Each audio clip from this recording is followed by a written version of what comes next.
নমস্কার বন্ধুরা, কেমন আছো সবাই? আশা করি সবাই ভালো আছো, আমিও ভালো আছি। আর সকালটা একটু ব্যস্ততার মধ্যে ছিল, কারণ শীতকাল তো উঠতে একটু দেরি হয়ে গেছিলো। আর একটু চা বসিয়ে দিয়েছিলাম, এটা কিন্তু সেকেন্ড রাউন্ডের চা চলছে। আর গতকাল রাত্রে যে একটু ঘুগনি ছিল সেটা একটু গরম করে নিয়েছিলাম, সবজিগুলো কেটে নিলাম রান্না বান্না করার জন্য। আর ভাতটা আর ডালটা জাস্ট হয়েছে, তার মধ্যে দিয়ে আবার শিম ভাজা, বাঁধাকপি সবজি এগুলো হয়ে গেছে, কারণ আজ তো বৃহস্পতিবার। আজ আমার বাড়িতে নিরামিষ হয়। আর নিরামিষ খাওয়া না, মানে এটা আমার ছোট থেকেই অভ্যাস হয়ে আছে যে বৃহস্পতিবার দিনকে আমাকে নিরামিষ খেতে হবে। সেই অভ্যাসটার জন্য আমি এখনও কিন্তু খাই, কারণ আমার বাবার বাড়িতে এটা নিয়ম ছিল।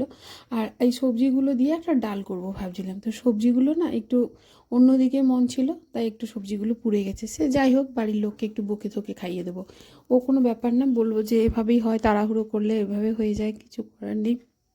এসব বলে যাক, আমি বুঝিয়ে খাইয়ে দেবো, কারণ আমাদের মেয়েদেরকে কিন্তু অনেক ম্যানেজ করতে হয়। ও হ্যাঁ, একটা কথা বলি, এই এই যে মানে আমার ভিডিওটা দেখছো, এর একটা পিকচার আমার রিলস হয়ে চলে গেছে।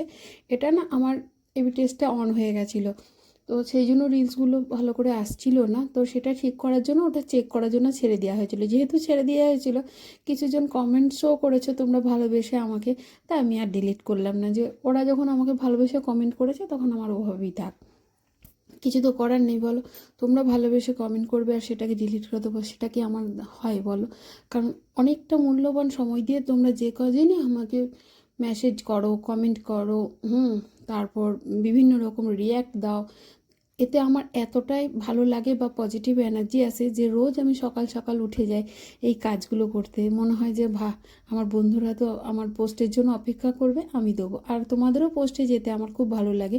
হয়তো সবসময় সময়ের মধ্যে হয় না, কিন্তু সবসময় চেষ্টা করি যে সেখানে যাওয়ার, তোমাদের মধ্যে গিয়ে একটু তোমাদেরকে একটু ভালো কিছু বলে আসা, যাতে তোমরাও মোটিভেট হও এবং আমরা সবাই একসাথে এগিয়ে যাই। তারপর জামা কাপড়গুলো তো তুলে নেওয়া হয়েছিল, জামা কাপড়গুলো তুলে নিয়ে এখন ভাঁজ করে রেখে দিচ্ছি। অনেকটা বেলা হয়ে গেছিলো, এখন প্রায় বিকেল 3টে বাজছিল, তখন আমি জামা কাপড়গুলো ভাঁজ করছিলাম। ছেলের সাথে একটু কথা হচ্ছিলো টিউশনের ব্যাপার নিয়ে। কি করব বলো, আমাদের এই শীতকালটা না মেয়েদের একটু ম্যানেজ করতে খুব অসুবিধা হয়। তারপরে আমরা যারা ফেসবুকে একটু কাজ করছি, তারা জানি যে সময়টা আমাদের মনে হচ্ছে যেন 24 ঘন্টা না হয়ে 48 ঘন্টা হয়ে গেলে যেন আরও ভালো হতো। কি করব, সময় একদম দিতে পারছি না, খুব অসুবিধা হয়ে যাচ্ছে। বিভিন্ন রকম পোস্ট করা, বাড়ির কাজ করা, তারপরে সেইগুলোকে রিপ্লাই কমেন্ট করা, এইসব বিভিন্ন কারণে কিন্তু খুব সময়টা অসুবিধা হয়ে যাচ্ছে। তাই এগুলো ভাঁজ করে নিলাম, কারণ হাতে হাতে না করলে কাজ যদি জমে যায়, ও আবার আরও হয়ে যাবে। তখন আবার ছোট ঘর, যেহেতু আমার ছোট ঘরে কিন্তু কাজকর্ম একটু অগোছালো হয়ে থাকলে দেখতে ভালো লাগে না, তাই একটু ভাবলাম না, হাতে হাতে গুছিয়েও নিই। আর শরীরটা খুব খারাপ লাগছিলো, একটু ঘুম ঘুম লাগছিলো, কিন্তু ঘুম আনলে তো আর হবে না, অনেক কাজ আছে। কারণ এরপর আমি চলে যাব আবার ছেলেকে টিউশনে দিতে।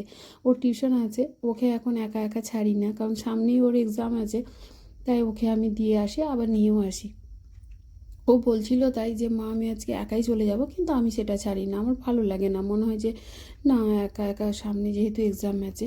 আর তোমরা কেমন আছো আমাকে অবশ্যই কমেন্টের মধ্যে জানিও। তোমাদের সুন্দর সুন্দর কমেন্টগুলো পড়তে আমার খুব ভালো লাগে, আর ওইগুলো থেকেই মোটিভেট হই রোজ তোমাদের জন্য সুন্দর সুন্দর ভিডিও বানাবার। তারপর সন্ধ্যা হয়ে গেছিলো, সন্ধ্যাবাতি জ্বালিয়ে দিয়েছিলাম। আজ তো বৃহস্পতিবার। তো আজ আসি, আবারও দেখা হবে, আবারও একটা ব্লগে। ভালো থেকো।